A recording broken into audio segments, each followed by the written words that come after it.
For decades, if you wanted to run for any office, you have to pledge total allegiance to Israel. In the United States, you can't get adequate health care, right? You can't get adequately funded schools. We have our homes and schools are still fitted with old lead pipes and people are getting poisoned. My generation grew up listening to stories on magazines saying Americans have free healthcare and free education system. When I first went to US for higher education, I was shocked by what the reality is. Well, there's not a lot we can do. The important thing is to be prepared, to know that this is the risk I'm willing to take, to make sure our families know what I had to have this conversation with my own kids before getting on the boat. I said, I'm going to do my best to try to get home to you, of course, but we also know that there's a chance that, I might not.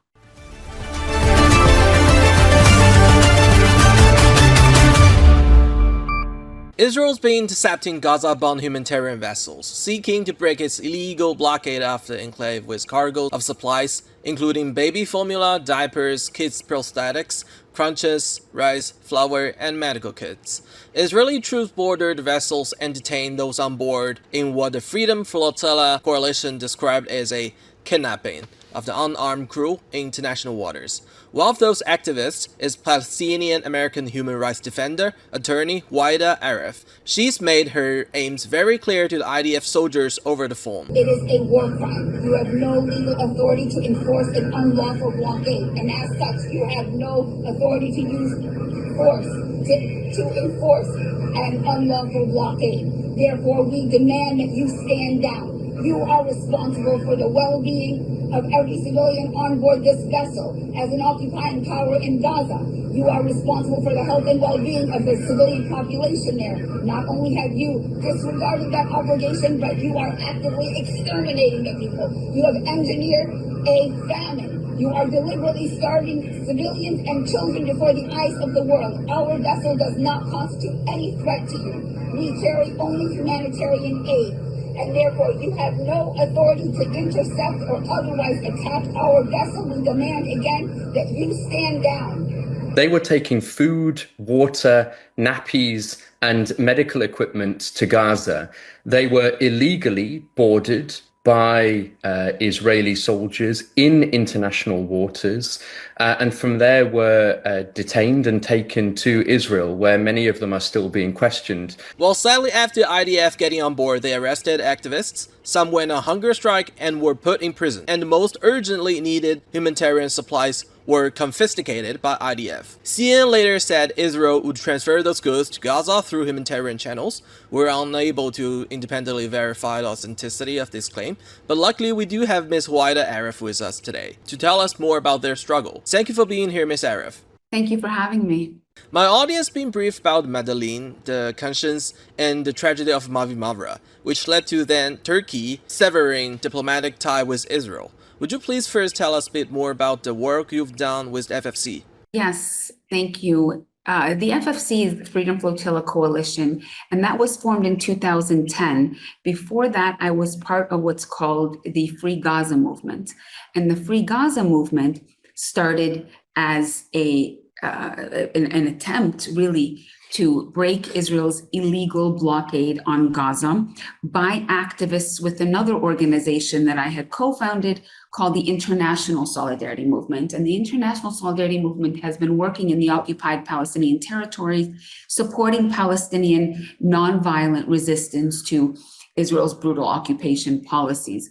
A lot of our work has been in the West Bank, but also Gaza. However, Israel sealed off Gaza to internationals largely after Israel killed our volunteers. So Israel murdered a couple of our volunteers, and instead of having any accountability, they just started preventing our volunteers from getting to Gaza. And then in 2006, 2007, they imposed a near hermetic seal on Gaza, severely restricting what basic goods could get into the civilian population there. And what this did was really destroy the Palestinian economy in Gaza. It caused rising rates of malnutrition in children, anemia in pregnant women, and all sorts of other problems, including death of people who could not get the medical treatment they needed because Israel would not allow them to travel and would not allow the import of the medicines that people needed.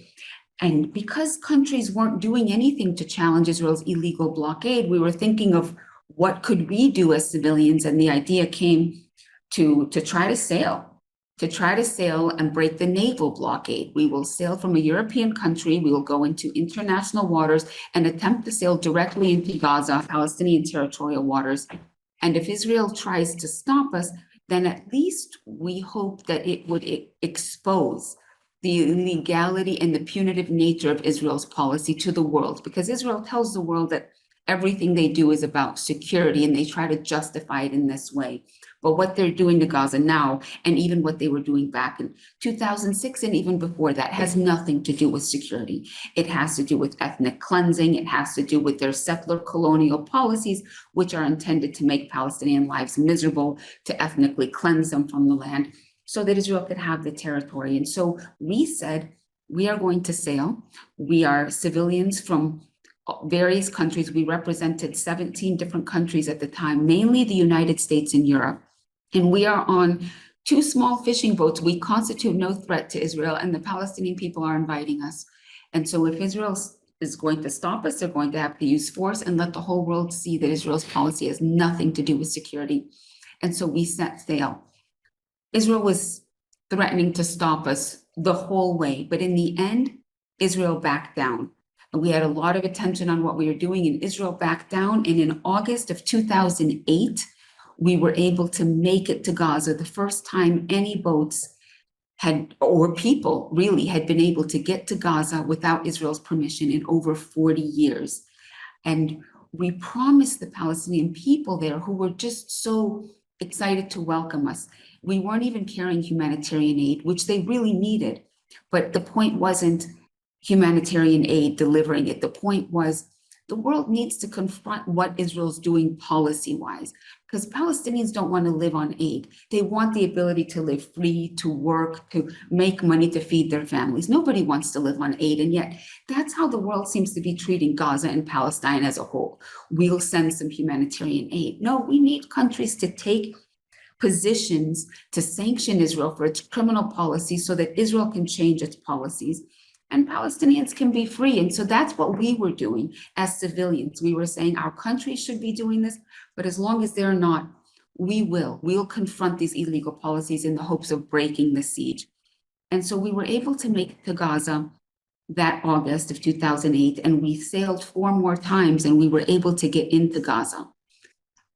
At the end of 2008, Israel started hitting our boats. They launched a brutal assault on Gaza, killing 1,400 Palestinians in under 3 weeks and destroying thousands of buildings, homes, schools, mosques, churches, hospitals even.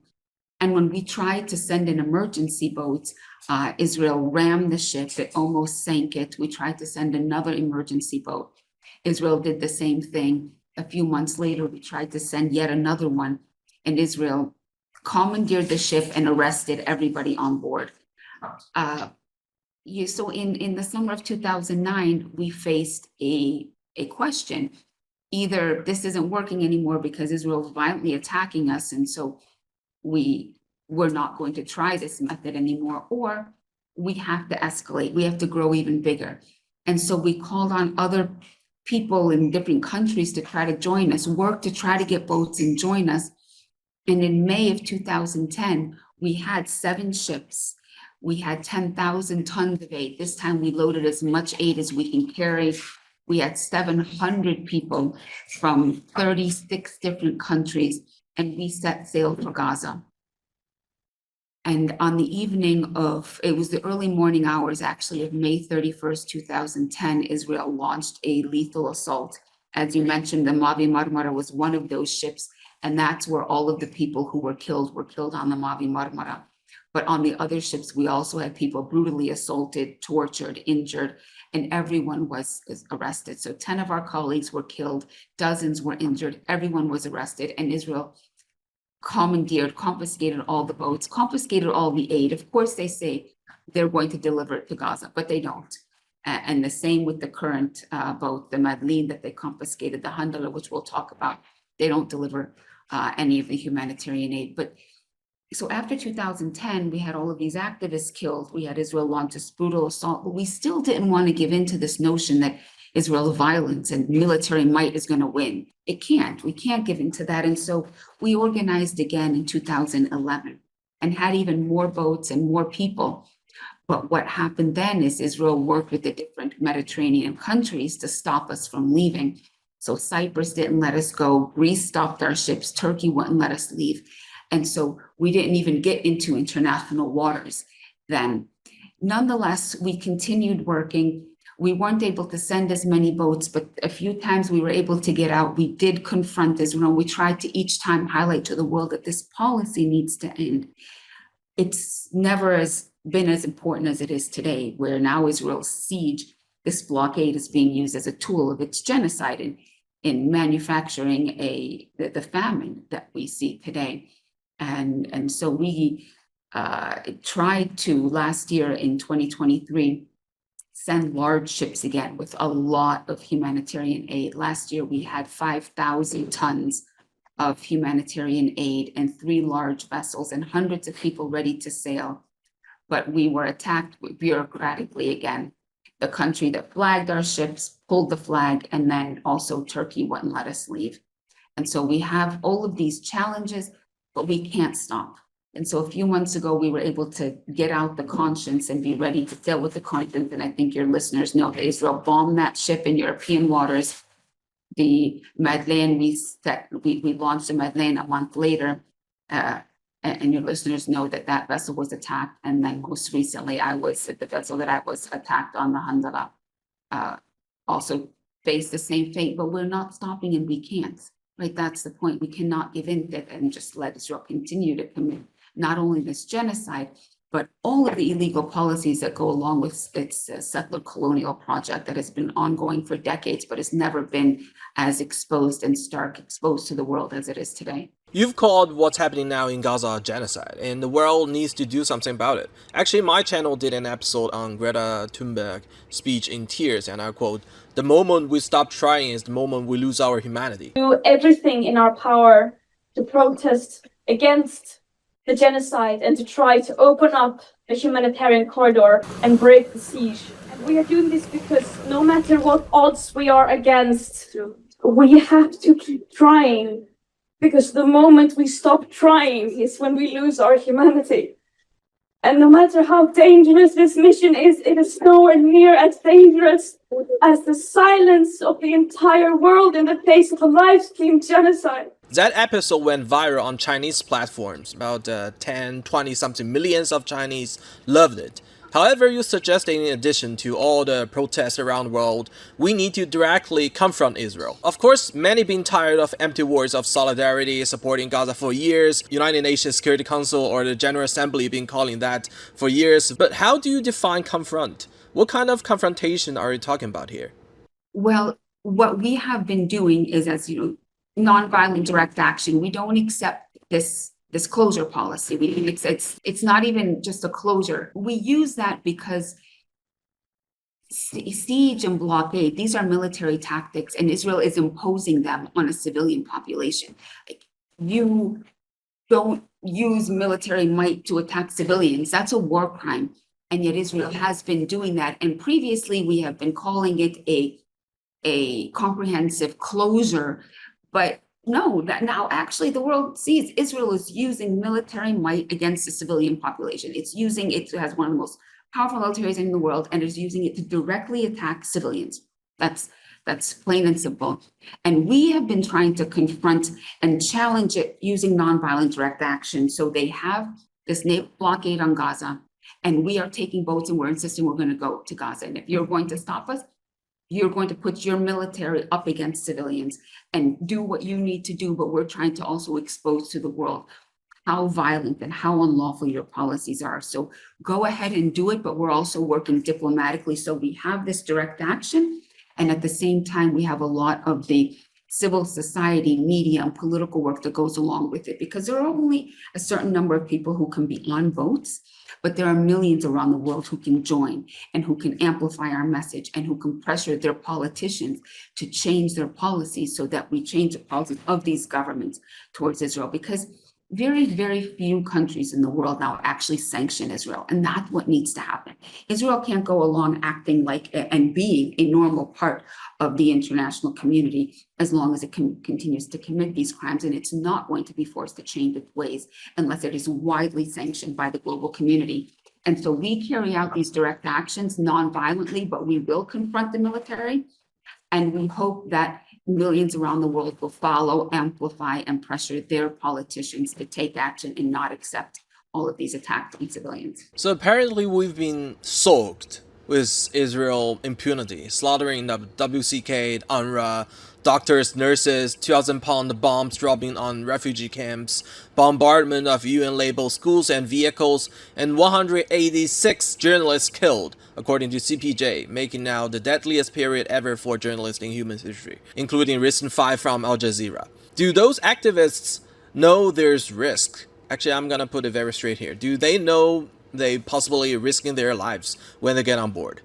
Yes, absolutely. And that is an unfortunate reality that Israel has not only killed thousands, tens of thousands, if not hundreds of thousands of now Palestinians, but they also have killed our activists, and they've killed other activists with the international solidarity movement, other internationals here and the key is here with impunity. None of our governments have taken action to stop Israel.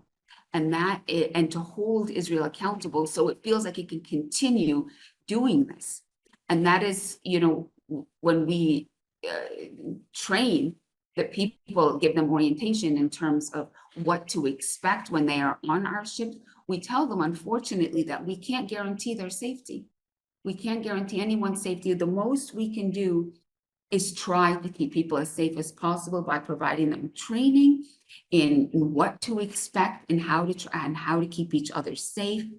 And then we also use, again, our media and diplomatic ties to get the world focused on what we're doing, because the more, Israel gets away with what it's doing, again, because it tries to justify everything it's doing is about security, etc.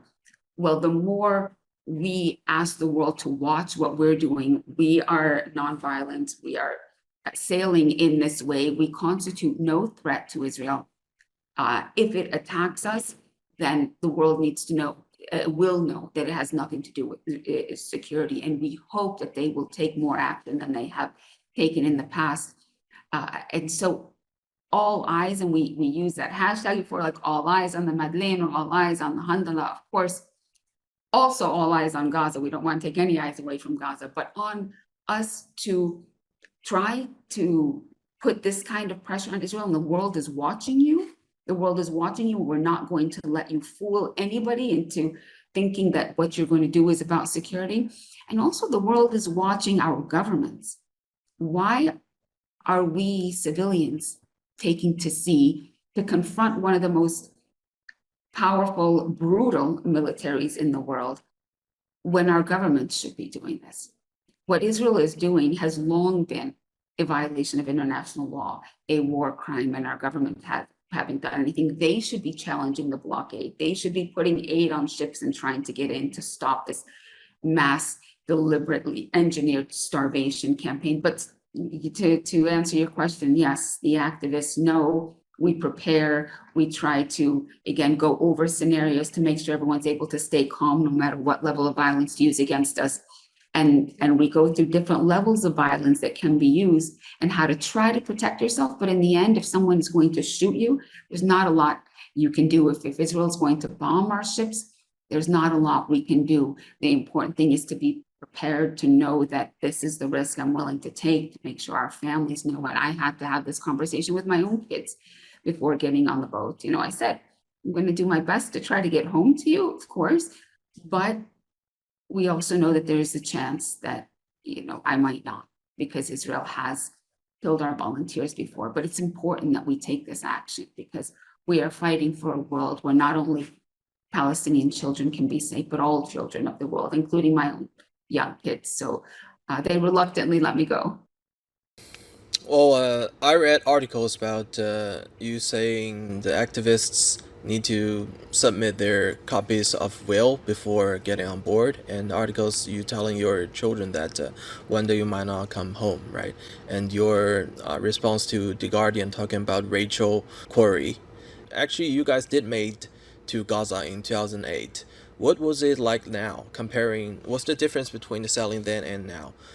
How IDF handle you guys, and what expectation from the Gazans and from the international community, because many international community organizations and even public figures saying, okay, we need to do more, right? But are these people actually supporting you? Are those organizations actually supporting you guys? Well, let me start with the 2008 to now. It's really actually just it's sad, and it's an indictment on these countries and others that we're still 17 years later still having to sail to challenge this brutal blockade, and that it's still civilians and that our governments haven't done anything. But as you said, some governments are saying, oh, we need to do more. And some governments now saying, like France, the UK, or Canada, that they're going to recognize a Palestinian state and using it almost as a threat to Israel, that if you don't change your ways, we'll recognize a Palestinian state, when in actuality, not only is it too little, too late, but it doesn't do anything. If you are not going to take action to stop Israel from doing what it's doing, then what is the use of, what is the symbolism of recognizing a Palestinian state? What kind of state? We have over 140 some countries now in the world that recognize a Palestinian state, but Palestinians can't even go from one city to another without going through an Israeli checkpoint and getting permission. Palestinian president can't travel without Israeli permission. Israel's committing a genocide in Gaza and ethnically cleansing also the West Bank. So they're taking over our land. We have no state. And so saying you're going to recognize a Palestinian state that has no self-determination, no sovereignty whatsoever, no ability to protect itself, without taking action to make Israel stop not only the prevention of a Palestinian state, but the entire eradication of the Palestinian people, then these declarations that you're going to recognize a Palestinian state is just lip service, as you said, to make themselves feel better, to try to placate their own populations, which are rising up in the hundreds of thousands and millions to demand action to stop Israel. But I don't think that anyone is really fooled by this will recognize a Palestinian state. I would say to them, thank you very much, but this is not the extent of your obligation. Your obligation needs to be to sanction Israel and to pressure Israel in other ways to stop this genocide, to stop the ethnic cleansing. One last point I think you asked in terms of the Palestinian people. As I mentioned, when we arrived to Gaza in 2008, thousands, I think even tens of thousands of people rushed to the port to meet us in such a beautiful, welcoming. Even though we didn't have humanitarian aid, they weren't after anything. They just had never seen, people willing to confront the Israeli military to stand up for their rights. And even though we were mainly from the United States and Europe, countries that are enabling Israel to commit these war crimes against them, they received us so warmly and with such love and happiness. And this is the complete opposite of what Israel has worked so hard to portray Palestinian as. So in the international community, and I was raised in the United States, so I'm flush with I know how flush the Western media is with portrayals of Palestinians being, violent, dangerous, and all of these things, and the actual opposite is true. And they received us with such respect and love, again, even though we came and represented really, I won't say we represented, but we came from these countries that are complicit in Israel's attempt to annihilate Palestinian people. I think they had a lot of hope then that we had broken the siege and something is going to be done to break this siege. And I would say right now it's a complete disappointment is not the right word, but a complete loss of faith in the entire international community, and shock, really. How can the world watch for almost 2 years this live stream genocide, babies being deliberately starved to death, children being dismembered, disemboweled, beheaded before on all of our screens, and do nothing. Like, what kind of world is this? And Palestinians certainly living it, I know, are saying this, and so many people also that are just shocked. Myself, when I first sailed in 2008, I thought, if Israel attacks us, then we'll expose to the world just how bankrupt its policies are, just how deliberately punitive and attacking civilians they are, and the world will not stand for it. It will do something. It will stop Israel. And it hasn't. It hasn't. And today it's more clear than ever to the world, and still nothing. And so it's really not only disappointing, shocking, but also scary. It really is scary that we can live in this world, because at a moment in time, in history, the world said never again. During the Holocaust, and the eradication of millions of Jews and other people, a lot of people could say we didn't know. Today, nobody can say we didn't know. And we know, and we're letting it happen. So what does that mean? What does that say about us? And what does that say about the future for all of our children? Many of my Chinese audience, generally Chinese people echoes with Palestinian people, and actually can feel the pain, because it's not that long from World War II Japanese fascists committed tragic crimes and atrocity us, human experiments, comfort women, sex slaves from invasion, and they did rape of Nanjing, killing 300,000 Chinese, and the Japanese government still does not recognize it, saying it's all fake, it's fictional. That's why a lot of Chinese people, when we do episodes on Gaza, they feel the pain. And me personally, when I had a history class, my teacher was like, okay, the rape of Nanjing, what was international community doing at that time? That question echoes in my mind for years, till now my audience and I see what's happening in Gaza, and we question ourselves what we can do to stop the atrocity, what we can do to help the Palestinians. Aside from the criticism on selling as political protest, some been arguing the humanitarian aids without distribution system would only result in chaos and even death to locals. Your goods are easily to loot, and civilians lucky enough to get something would get robbed. They say the majority of the goods would end up in black markets, and you guys have nothing to do about it. You are unarmed eventually, and just like the fuel trucks luckily went through Karim Shalom, carrying flowers, the spilled flowers made visible from satellite, from hundreds. What do you have to say here?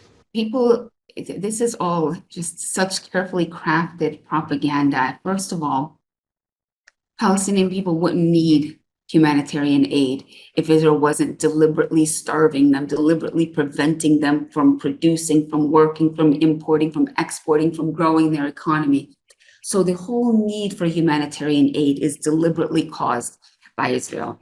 And then over the past 2 years, specifically, Israel has tried to completely disintegrate, dismember the humanitarian aid infrastructure that has been working in Gaza. So you have lots of humanitarian aid organizations that have collectively dozens, if not hundreds of years of experience in working in different conflict zones, people where they need humanitarian aid.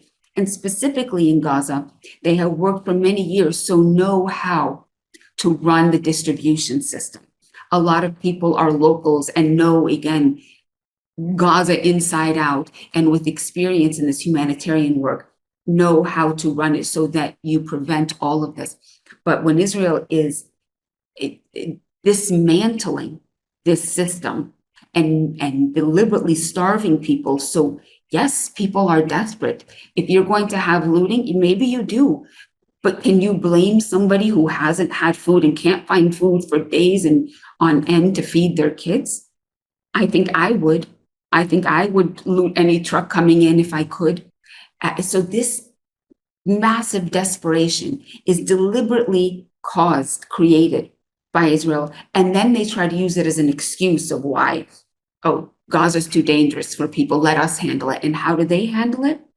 They create, like the Israel and the United States have created this sham Gaza Humanitarian Foundation, which has been a death trap. Instead of having hundreds of distribution points where they give out food and aid is able to come in, they have created only 4 distribution points in all of Gaza. So people have to walk 12 kilometers just one way to get to this distribution point, only have a few minutes to collect aid that is not even sufficient. They give out dry goods they give out rice without giving out water so people can cook the rice, or fuel so people can cook the rice. So it's such a sham, and such a sham is I guess an adequate word to describe what they're trying to use as humanitarian, but it's really used as a cover to say we are doing this humanitarian work, but what they're doing is making Palestinians extremely more desperate, but letting the world think that they're contributing and they're passing out aid.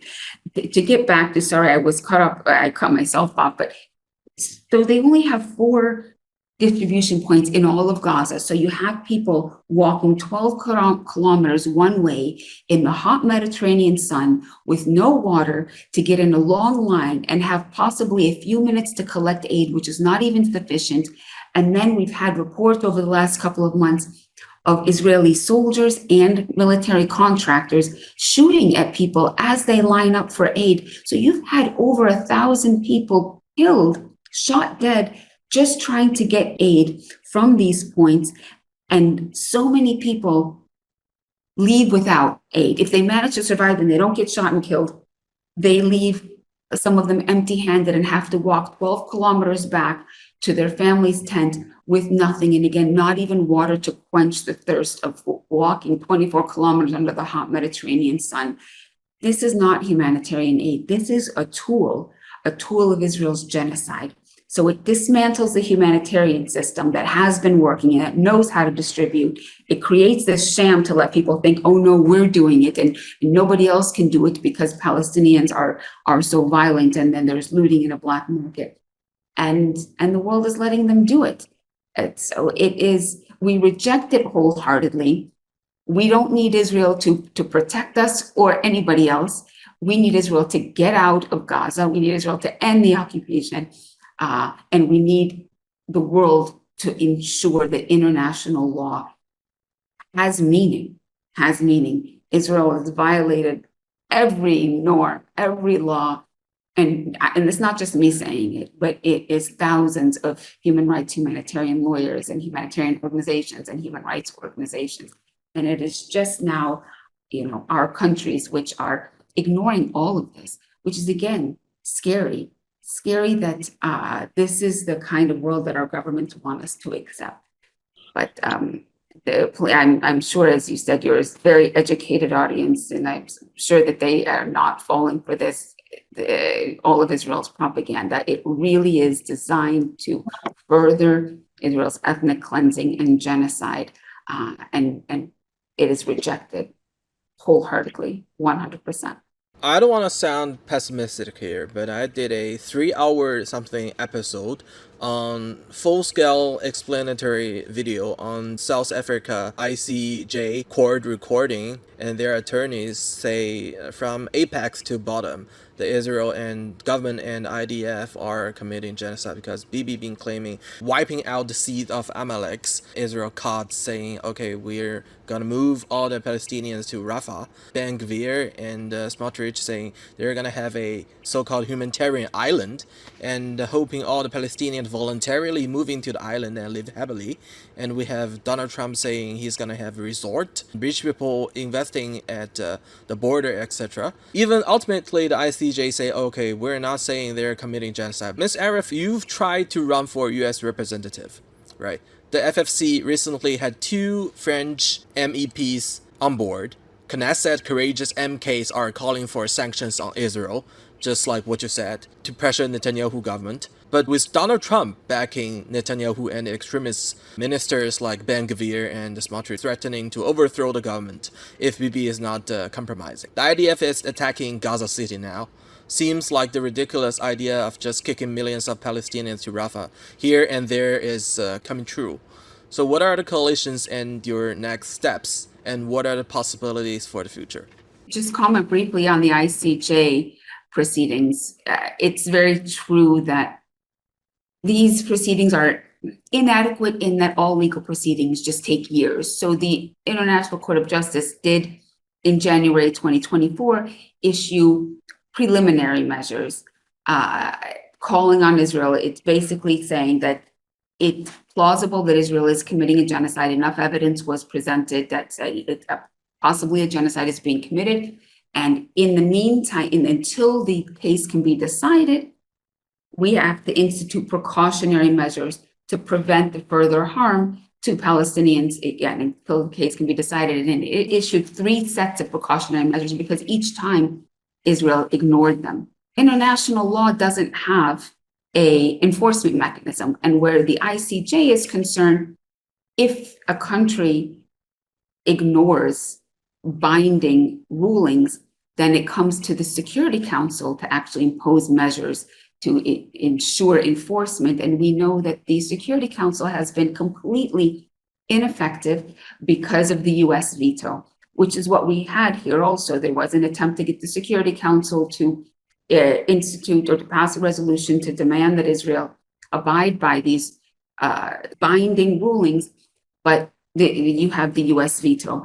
And so the international system as a whole definitely needs improvement, because you have international law, you have laws that are written on the books in order to try to protect people and to protect human rights. But when it comes to enforcement, you have certain powerful nations that are preventing it, that think that only certain countries have to abide by these laws. It's all, and they can trample all over the law as they see fit. It is a global rules-based order where they think it's only the powerful nations that set the rules and everybody else just has to follow, and it's one that we reject. And we have to keep working towards an international law-based legal order where there is a law that is respected, and then there are mechanisms to ensure respect for them, and that the law applies equally. That is the only way that everybody's life is going to be equal. Right now, that's not the system that we're in. And another thing just about the law, that I'll answer your political question, is a lot of, as you said, the politicians and media personalities, presenters, and these institutions don't use the term genocide. They'll use the excuse, and when I'm speaking or other people are speaking and call it a genocide, you'll have media presenters or broadcasters say, well, it hasn't been proven to be a genocide yet, or, well, Israel will reject this claim. Well, of course Israel rejects the claim, and what country goes out and says, yes, I am committing a genocide? They'll be vocal about their policies, but so this is a way to avoid what really the entire world knows, and this is a result of political pressure that comes from the well-funded pro-Israel lobby, and it is the pressure that the rest of us as global civil society that respect human rights and humanitarian law and equality for everyone have to continue to work against. And when they say, these broadcasters say, well, it hasn't been proven yet, that doesn't matter, because the convention that Israel's on trial for violating, Israel's on trial for genocide. We might have to wait years for a ruling by the ICJ, but the convention is for the prevention and punishment of the crime of genocide. And if we are going to always wait until there is a legal ruling by a court in order to take action, in order to call it what it is, then we're never going to prevent genocide. And so we're all kind of violating the convention. So that is absolutely rejected. You have had countless scholars from the very beginning who have said this is a genocide. And I think that's what we need to be listening to, the people who have looked at this legally and historically, and what we see with our own eyes. Politically, yes, I did try to run for office. It was my first time ever running for office, and I ran for one of the bigger offices, US Congress. Of course, I did not win, but I think we made a lot of important statements with my campaign. And as we're seeing now also, more people running for office are able to break this taboo that they largely the pro-Israel lobby has imposed for decades. For decades, if you wanted to run for any office, you have to pledge total allegiance to Israel. And that is a taboo, or a system, really. It really is a system that has been in place in the United States, and not just in the United States, but it has been challenged. It has been challenged successfully, and it continues to be challenged.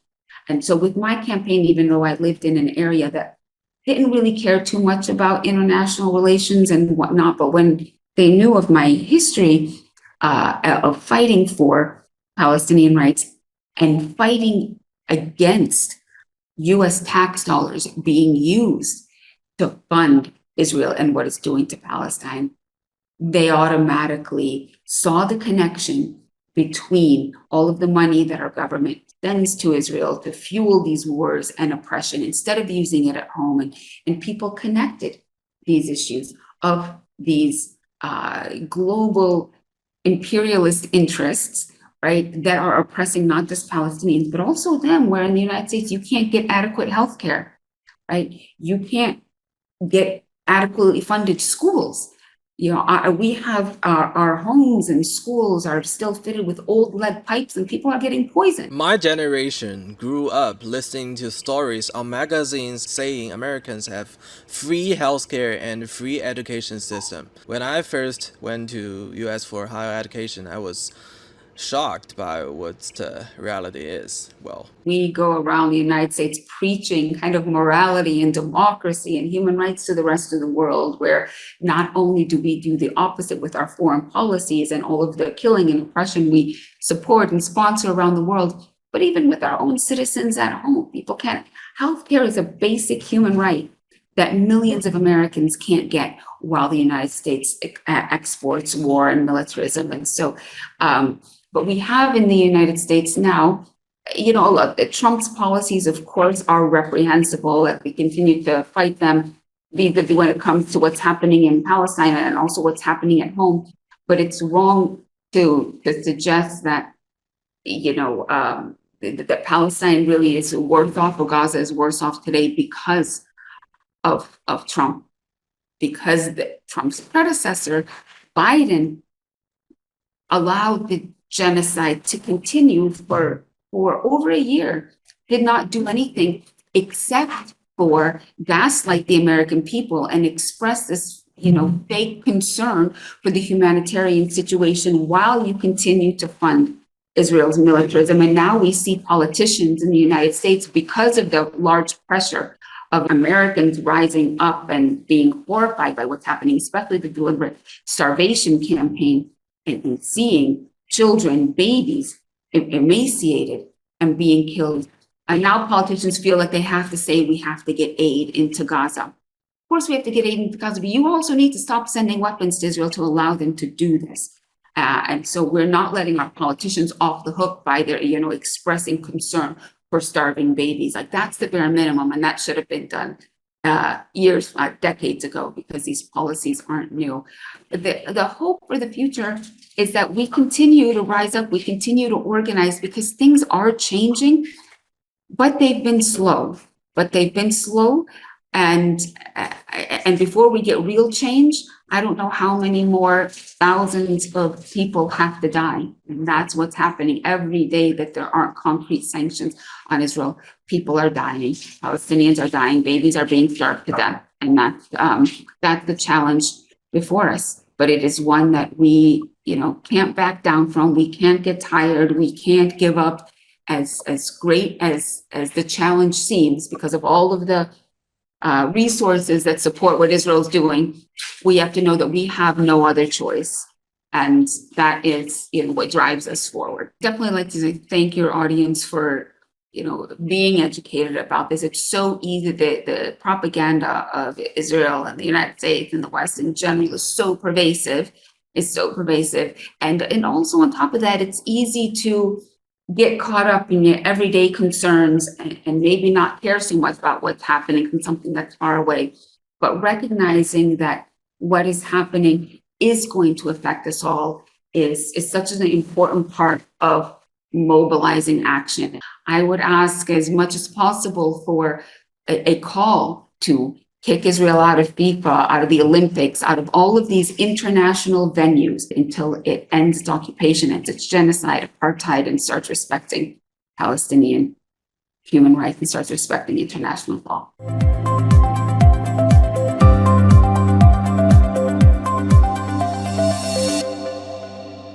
多关注深度内容朋友，非常感谢大家这段时间的本频道视频播客节目播客的关注与支持，这份认可让我们非常珍视。不少朋友习惯把这个新节目呢当音频听，好消息是现在有了更加方便的方式。B 站最近新推出了视频播客的概念，通勤或者休息时随时点开就能听深度热点的解析，入口就的专项的活动页面，链接在评论区，感兴趣的朋友们欢迎去看一下。